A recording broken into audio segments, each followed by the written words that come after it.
Yeah, we're back. What's up? What's up? What's up? Here we go with another episode of the Format Podcast. Thank you for checking us out. So today, I know we're a couple days late, but I wanted to make sure I have my guy with me. We're gonna do a wrap of the Super Bowl, a little bit of talk about what we can look forward to from the Bucks and the Chiefs going into next season with our guy Mike Jennings, and of course, it'll be another episode of Story Time with Mike. It's a good one, so can't wait for you guys to hear that. But before we get into it, you know what we got to do, so let's knock that out. So first and foremost, thank you so much for taking the time out to watch or listen to the show.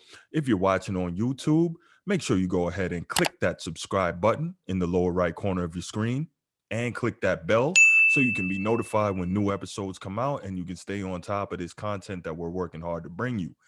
If you like just the audio version of the show, so that way you can drive, work, mow the lawn, cook your dinner, do whatever it is that you do while you listen, that's cool too, because before I actually started doing the video version of this, we had it as an audio only podcast, and that's available to you anywhere that you get your podcast. Google Podcast, iTunes, Overcast, Stitcher, Spotify, Podbean, wherever you get your podcasts, just type in The Format Podcast, will come right up. Same way if you're searching on YouTube, just type in The Format Podcast, will come right up, all right? If you're on social media, we would love to hear you reach out. You can leave a comment, write me mean notes, tell me I'm the biggest idiot talking sports. But guess what? That lets me know you're listening. Or you can tell me I'm a genius and you love what I have to say. That's cool too. But regardless, I appreciate the interaction, however you do it. Okay. So if you're on Twitter, you can catch me there. And the handle on Twitter is at Bruce F.A. Hope. That's at Bruce F.A. Hope. If you're on Instagram, the handle is at The Format Podcast. That's at The Format Podcast. And of course, you can email me. The email address is theformatpodcast@outlook.com. Theformatpodcast@outlook.com. And again, you can tell me I'm a genius, tell me I'm an idiot, tell me you love the show, tell me you hate the show. No matter what you do, love the interaction. You can also recommend topics you may want me to discuss. You can maybe tell me where I'm right if I was right, tell me where I was wrong if I was wrong, something I may have forgotten, or other things you might want to just drop for me to talk about. All right. So on the podcast side, I would like, if you have the time or if you have the interest, go on over to iTunes and give us that 5-star rating. 1, 2, 3, 4, 5. 5. You wouldn't believe how much the 5-star rating actually helps us out, helps us to move higher and higher in the rankings. Okay. So please go ahead and do that for us. Leave a comment and give us that ranking. Really appreciate it. So, with all that said, that's all the propers knocked out. You know what time it is. It's time to sit back, relax, and listen up to episode 93. Yes, 93, meaning only 7 episodes left until that magical number 100 of the format.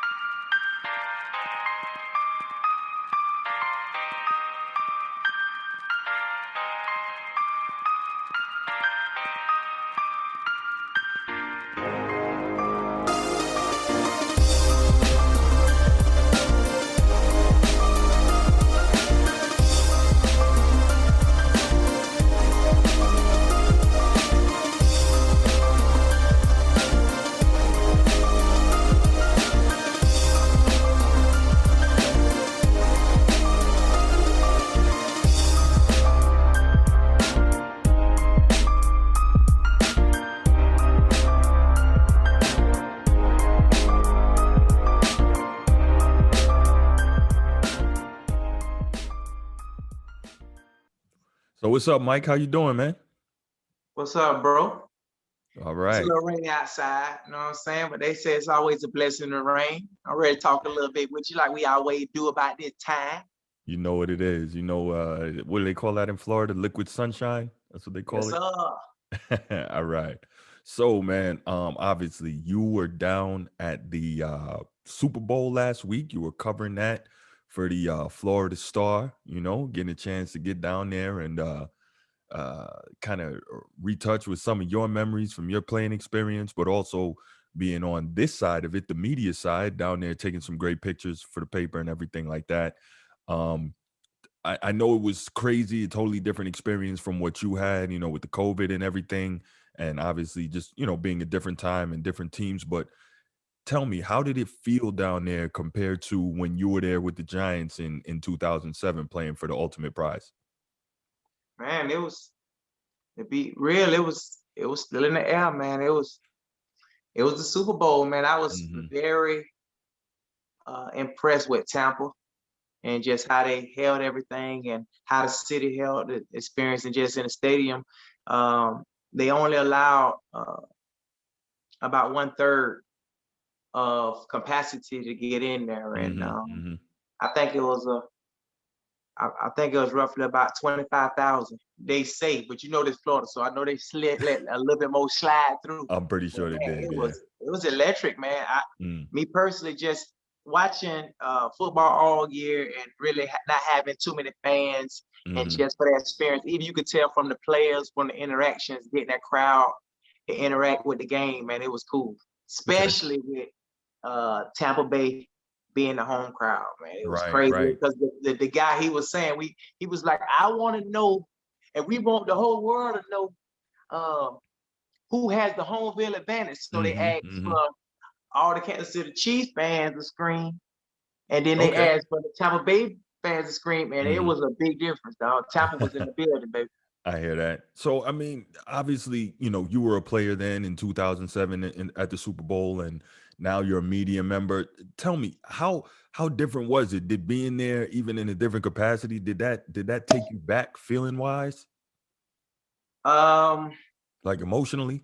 I mean, it did it was just, and it was just to see the actual um just the NFL, man. NFL football being a number one American sport, and Hmm. just see America come together Hmm. and through hard times and through the pandemic, just to be able to survive through. And it showed a lot of discipline for a lot of those coaches and players, and even as an organization, to be Hmm. able to have discipline to take those COVID tests every day and make it all the way there. It was good. You could tell it was a lot of Thank you very much. It was a lot of emotions going around. It was really football. It was the Super Bowl.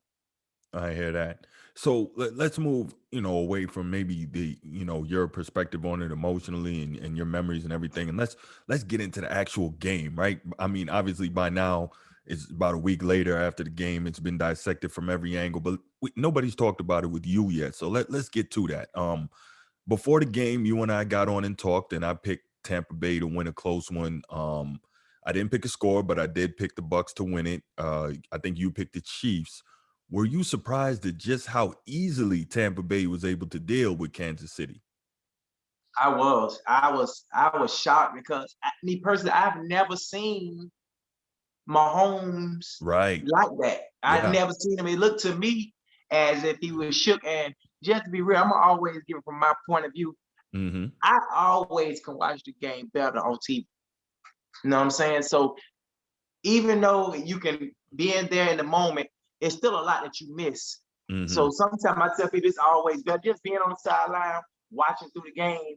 It's still a little bit better. That's why when you watch film, you watch film on the television. You know what I'm saying? Hmm. Because you could just get better. But just from my eye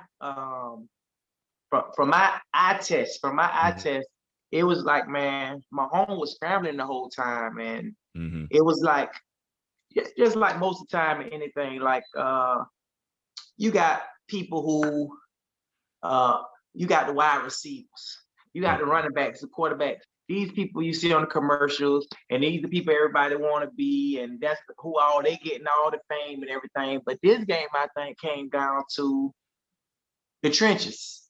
You know what I'm Hmm. saying? I Yep. really think it came down to the trenches, and that's where it all started. Because no matter how much speed a team has, no matter how good, just overall, before this game, everybody agreed that, we're gonna always say that Tom Brady is the GOAT, you know what I'm Hmm. saying? But everybody agreed that the youngster who is Mahomes, Yeah, he was, you know what I'm saying, he was the better quarterback yeah, physically. I agree with You know that. what Yeah. I'm saying?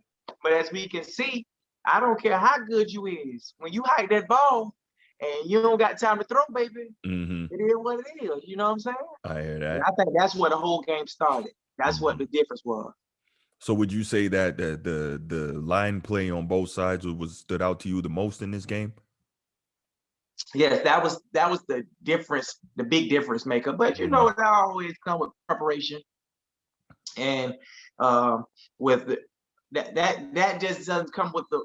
That's why you gotta love the game of football so much. It's Mhm. not just about uh, one thing. There's so Right. many things that lead up to that thing. You know what I'm saying? There's so Mhm. many things that lead up to make this puzzle come together that what we see. And I just like you say, the cheetah, Tyreek Hill.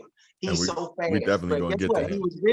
He was like he was on the back of a milk carton the whole game. We ain't really Mhm. hit nothing from him. He'll miss.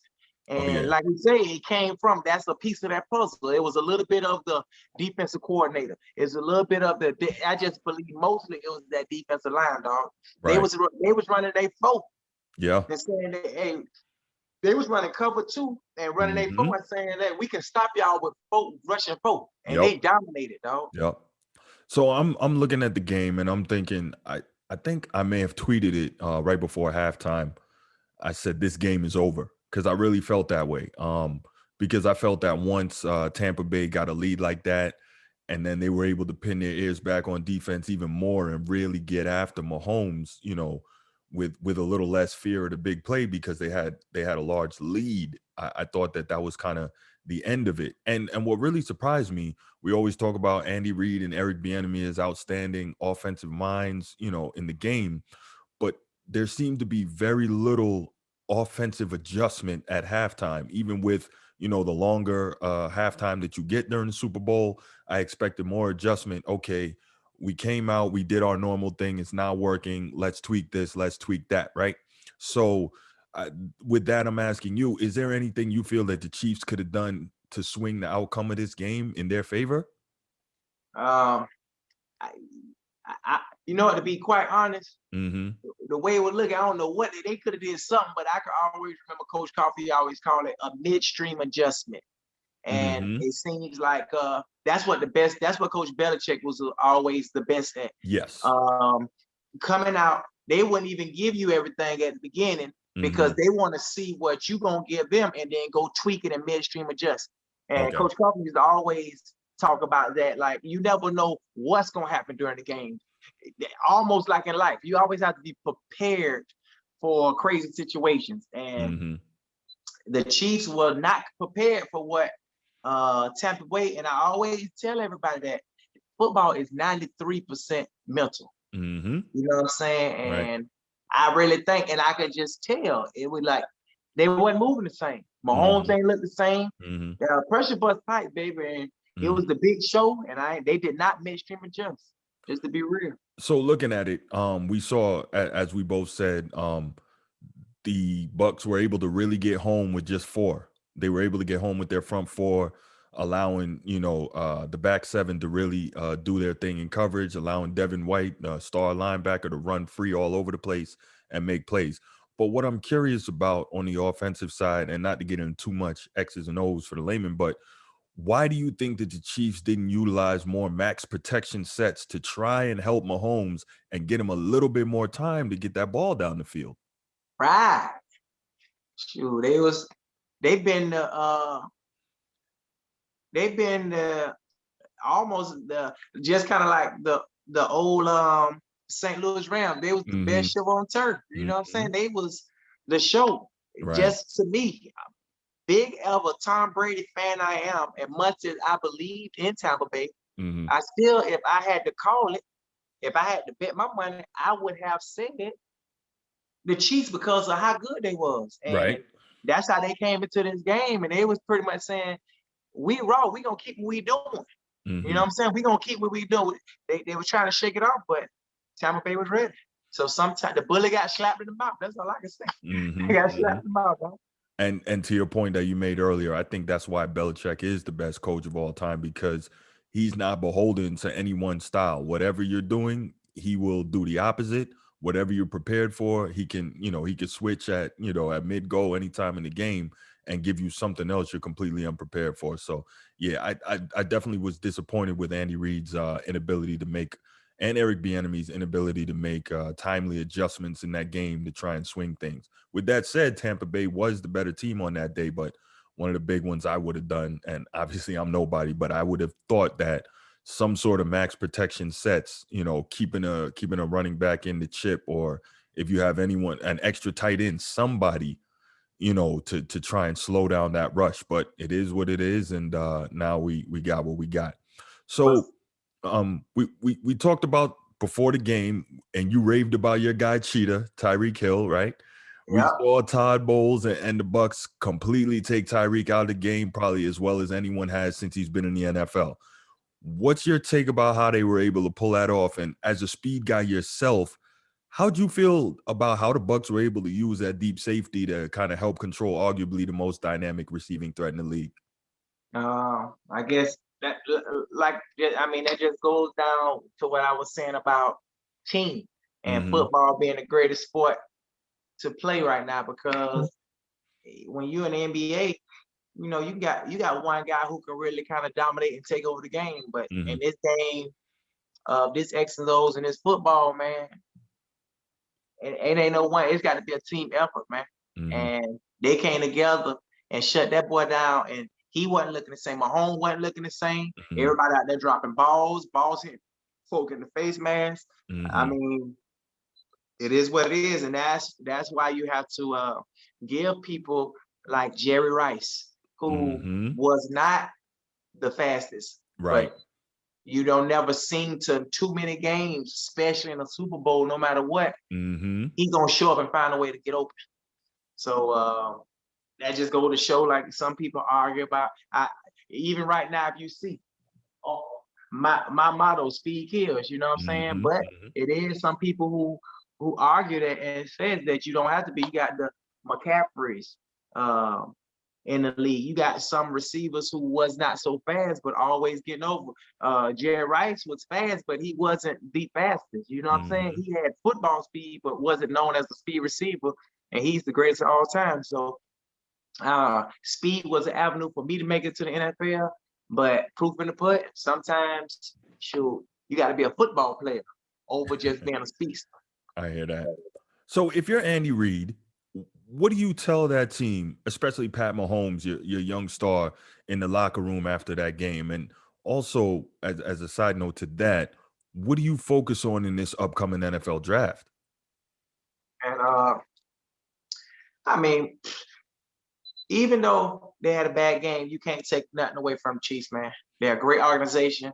And if you think by any means necessary that you can count them boys out, they done, you're gonna Mm-hmm. be sadly mistaken. Mm-hmm. So I believe he just, you know what I'm saying? I believe any championship team or just in anything in life, sometimes hard times make you stronger. And I Mm-hmm. seen, like, really and truly, that was really Mahomes. Even if you could see from the last Super Bowl, Mahomes kind of snuck him a win, because at the beginning, his Mm-hmm. first half was not very good. No, it wasn't.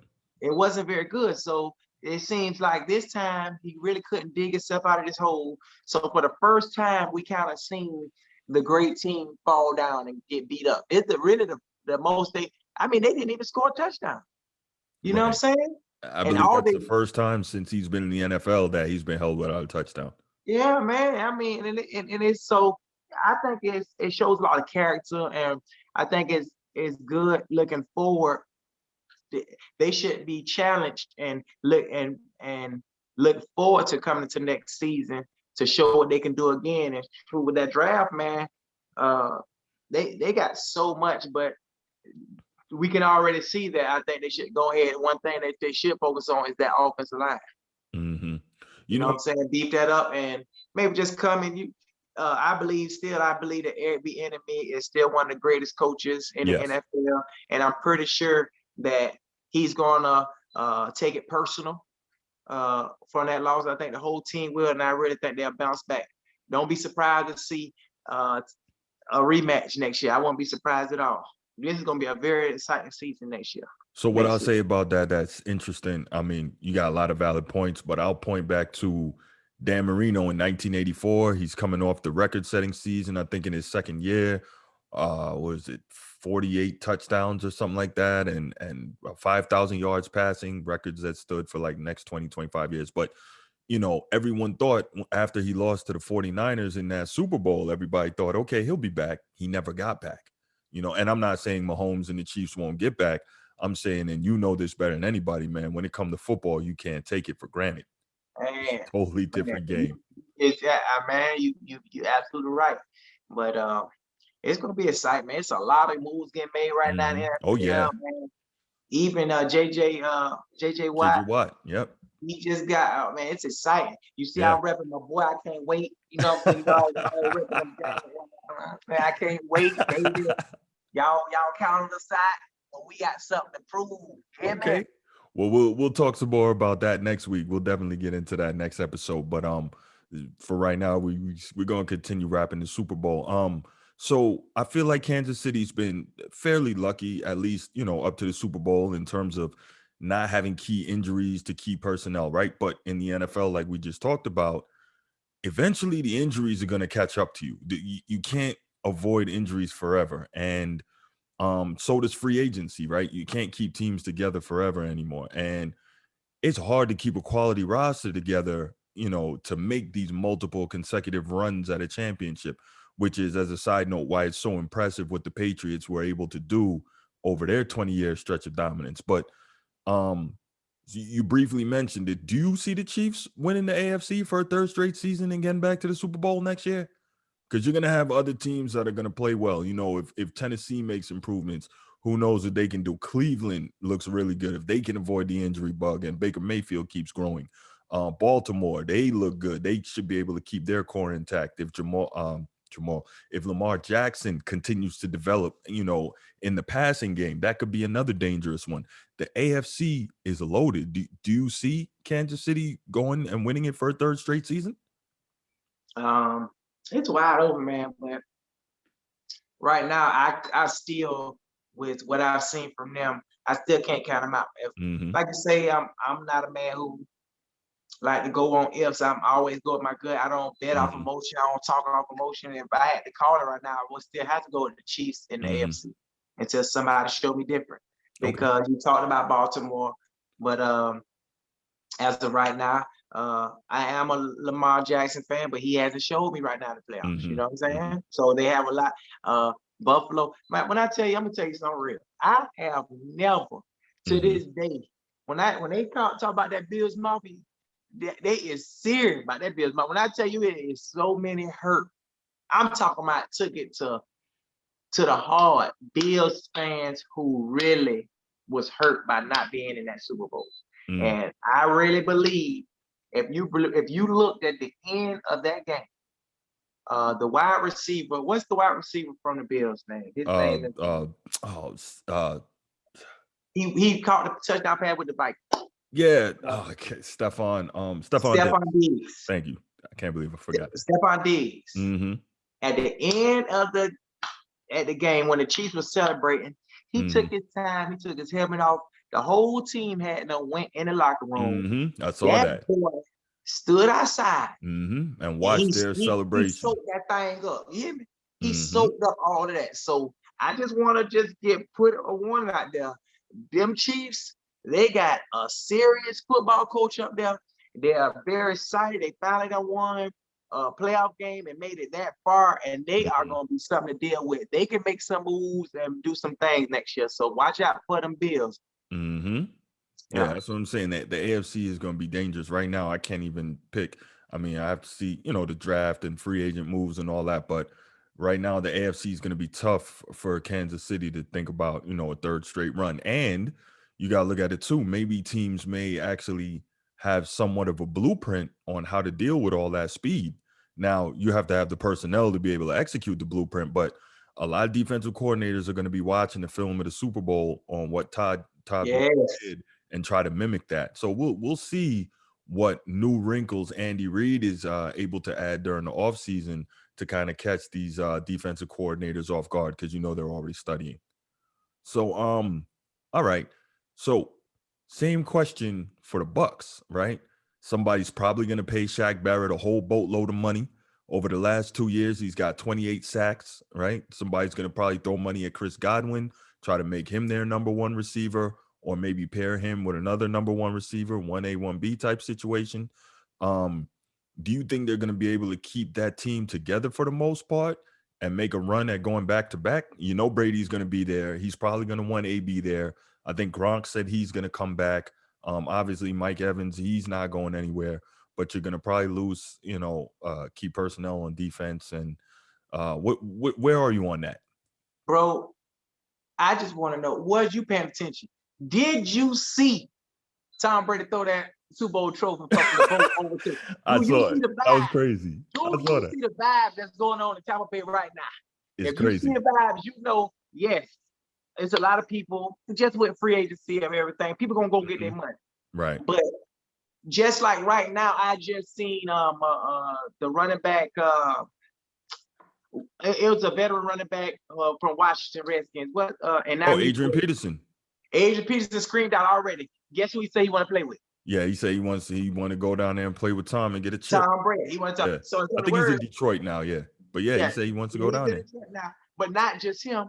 Everybody want to come get some of that Florida, baby. You seen that Florida how it was. So hey, first of all, Tampa Bay, what they call it. They got Tom Brady right now. I'm talking about them vibes is nice. And it's all about just his work ethic and everything he did. When he first came down, everybody was laughing. It was in the news. Oh, Tom Brady, he in the park throwing back. He came and was about his business. So when they see him, he was a little tipsy, having fun for the Super Bowl. But guess what? Right. They came together. And it was still slow when they started off the season. But after that loss to the Chiefs, they went undefeated. Am I correct? They went undefeated after that loss to the Chiefs. Yes, they didn't lose again the rest of the way. Correct. They didn't lose it. They put that thing together. They caught their stride. And that was all about dedication, effort. They was working hard together. Him and Gronk, they looked like they was with the New England Patriots. Didn't they? Didn't they? They looked like they was back clicking. So all I'm trying to say is Gronk had been sitting for a while. Tom Brady came. All I know is that thing's been to jail. It's going to be a couple new free agents. Everybody want to come to Florida. They want to get some of this sunshine, see these gold teeth. Ain't that like Florida, baby? Y'all better watch out now. Don't count Tampa Bay out. I hate you, man. So you mentioned Tom Brady. And so we know he is the only player in NFL history who's been this good this far into a career. Maybe the only player in sports who's been this good this far into a career. How much longer do you see him still being this good? And because we know at the end, when it comes for an athlete, it comes fast, man. Where are you on that? How long can he keep this up? I mean, who knows? Because according to all the TV analysts and everybody I watch and listen to, everybody was saying he wasn't supposed to do this. Right. To be truthfully honest, I said to myself, when I seen this man go to Tampa, and I said to myself, if this man really go to this Super Bowl and win this Super Bowl, I said that he is really the GOAT. To me, it's unarguable. It is. No other quarterback has did this before. And so what can we say? I believe he can still go another 3-4 years. I don't know, like I always meant to say about the apple ice cream, but the man looked good, his skin looking good. He done been up in New England for all these years. Now he's down in the sunshine. Yeah. The vibes are good. Guess what? Even when I played, even though I didn't have a strenuous career just like most athletes, but I went to a lot of different teams and I get to feel a lot of different cultures. And I can remember the difference from playing in New England. It was like really strict, but it was a good thing. That's why I could go to another team and make the team, because if I could make the team on with Belichick, I knew I could go anywhere in the NFL. Right. But when I went to Baltimore and had a short stint there, it was like totally different, man. You know, in New England, we was eating spinach, and you had to have you're right, proteins, and you had to, everything was basic. We used to leave New England at 3:45, 4:30 before we get out of there. When I was in Baltimore, we was eating pizza and ice cream and cheeseburgers, and out of there by 12:30, 1 o'clock. Now, Okay. that does not mean that it was different. It was just a different vibe, different. Everyone has a different way of going about. Everybody got a different avenue of going about where they're trying to go. So, not saying that way, that New England way was the only way, but it was just a little more relaxed when I went to Baltimore. Okay. So let's talk Tom Brady just a little more. You've been in practice with him. You've been in the huddle with him. We see how he wins. We see the numbers. We hear the stories. We know how he prepares. But tell me, in your eyes, in Mike Jennings' eyes, what is it? Is there any one thing? What is it that makes Tom Brady so special? What is it? No, it just shoot. Is that it? Some people got it, some people don't. Just like when they talk about Michael Jordan, he's a competitor. Some people would just came out their mama draws to throw the football, came out their mama draws to shoot that basketball. And some people came out to make it to the NFL. Some people came out to be all-stars or Pro Bowlers. So you got levels, because but when you make it to the NFL, everyone is good. When you make it to the league, everybody's good. That's undeniable. You can play ball. But now everybody who make it to the league don't make it to the Pro Bowl. You understand what I'm saying? It's different levels. Then everybody in a Pro Bowl is not a Pro Bowl quarterback is not all gonna be like Tom Brady. And it's only a couple. We got those Brett Favre, Tom Brady, Joe Montana. It's when you come in that class, elite class, you only spoken to. And if it come down to it, I think it came down to the leadership. And in those moments, I believe, me personally, in those big moments, being able to calm down and be in the moment and make something happen.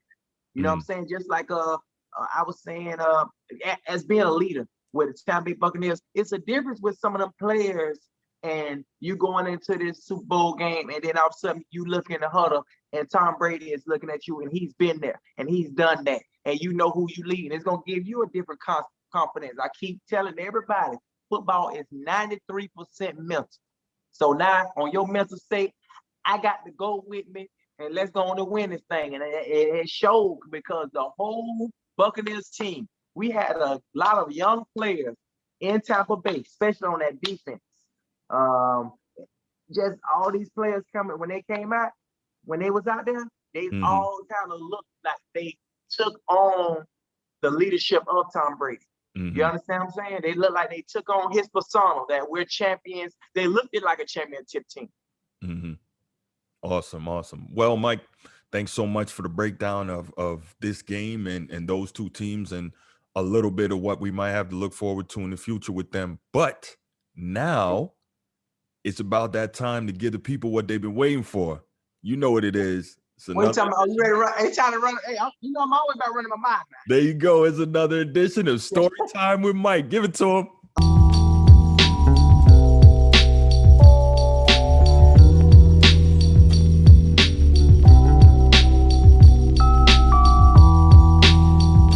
Me not playing football in college and coming, and me being a track guy, it was always like this. And Plexico Burris, he came from the Pittsburgh Steelers, and he had just signed. He had number 17. He had just signed on, and we had just came to training camp. And I'm trying to make a name for myself. And Coach Coughlin, when we're at the Giants, he always starts off training camp with the conditioning test. And like nowadays, you hear about LeBron James and Tom Brady spending $1 million on their body. You know what I'm saying? Conditioning, keeping themselves together. But I didn't have all that. You know what I'm saying? I'm just from Jacksonville. I didn't have a lot of money at the time. I just had to grind. I used to actually go up to the YMCA every day. I used to hit the track and go to the Armory Field right there in Sweetwater off Goodrich Road. That's a neighborhood on the west side here in Jack. You know what Sweetwater is? Well, I know you from New York, cause you probably don't know about that Sweetwater. Nah, I don't know about Sweetwater. That's out west now. So but that's the neighborhood where I was raised in, and that's where I used to work out at. But like I say, opportunity favors to prepare. I always, and you can ask them boys. People say, oh, they say, okay, they see me with a Super Bowl ring, they see everything, but I was always in the best shape. I had to be in the best shape if I wanted to come. Coach Collinsworth always asked me, why should you make the team, Michael Jennings? You understand what I'm saying? Why should I let you? These boys have been playing 4 years in college. They've been All-Americans. They've been did a lot of things. Some of them have got drafted. Some of them in free agents. Some of them already have money. Why should we choose you? But anyway, I'm gonna let you know why they choose me, because I always showed up in shape and ready. So we go down. We working out. You know what I'm saying? It's time for the conditioning test. So they line everybody up. And so what we have to do is 110s. And so just so happened I line up right next to Plexico Birds, and we have to run 110s, and we have to come through in 17 seconds. And we have a minute rest in intervals. And you got the people, the media's out there, everyone that's out there. So, this Plexico Birds first time in New York. So, you know what I'm saying? He a little, you know what I'm saying? He a real, now I'm gonna tell y'all about Big Lincoln now. This is a real superstar wide receiver. If I guess they say, like the Odell Beckham, the Terrell Owens, or the Ocho Cinco. Yeah. That's Plexico Bird, real $1 million top-notch receiver. So his attitude speaks when he step on the field. You know what I'm saying? Mm-hmm. So when we came down, you know what I'm saying? I nicknamed his name Big Lanky because he's real long and lanky. So you know what I'm saying? I'm nervous. We going. So we start out. We get to running. So we done did about 3. You know what I'm saying? We got 10 of them now. So we done did about 3. So everybody getting warmed up. We coming in at like 17, 16, 17. But as it keeps going, everybody's starting to get a little tired. Now, I ran that 400 at Florida State. That was my strong point. That's why when Tia was talking all that noise, I told him, you ain't got no wind, boy. Let me go ahead and run that 200. All that talk. I've been back running too. But anyway, that's another story. Let me keep running my mouth. So, all right. So now, everybody's starting to get tired, right? So we about at number 7 now. We got about 3 more. So now, Plexico really start opening up and start running. So he kind of had a step on me on this number 7. You hear me? Mm-hmm. So he's stepping number 8 come up. We starting to run, and I'm starting to feel my greed. Guess what I started doing?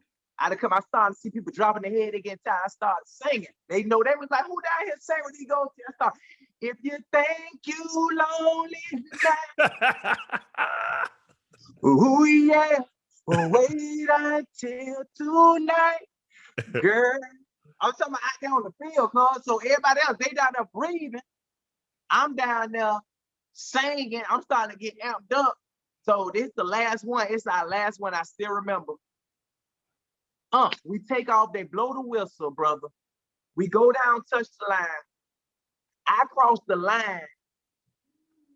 They say 10 seconds. Everybody else crossed the line at 17 seconds. Cause I beat everybody by about like 7 seconds, bro. I done blew the whole pack out. Everybody, the whole team got together, and at the end, Coach Coughlin, it was kind of like the welcoming to the season. And so I never forget, I took pride because Coach Coughlin looked at me and say, he didn't look at me, but he looked at the whole team. And he said, once again, Mike Jennings comes in first place. Giants on 3. 1, 2, 3, Giants. And just for me to hear coming in, that just let me know. I just want to let everybody know how hard I had to work. I could never drop no balls. I couldn't never. I had to be the best. Everybody else had $1 million contracts and had stuff. I had to do everything right if I wanted to be at that team. So I just want to let everybody know that opportunity, it favors the prepared. I was always prepared for every opportunity that came to me. And just like out there taking pictures at the Super Bowl, I had to cheat a little bit now. You know what I'm saying? But we got it in. It was a good blessing. And it's always good talking with you, cuz. I'm gonna keep doing this with you. I'm getting a little bit better on the microphone. You already know. All right. Well, thank you, Mike, so much, man. Another awesome episode, man. I can't wait to get with you. We're gonna talk draft. We're gonna talk free agency. So we're gonna keep it going through the offseason, because in the NFL is always something going on. You got draft, you got free agent moves, you got mini camp, you got training camp, preseason, and then of course back to the regular season. So We're gonna keep this thing going. We're gonna keep you in here giving your expert analysis and experience and all that, man. So appreciate you coming on. Yeah, man, it's Friday night. I appreciate you. I'm on a little more wet, you know what I'm saying? I feel a little good, homeboy. You know, somebody go hit these streets, be blessed. I get up with you next time. All right, brother. All right, peace.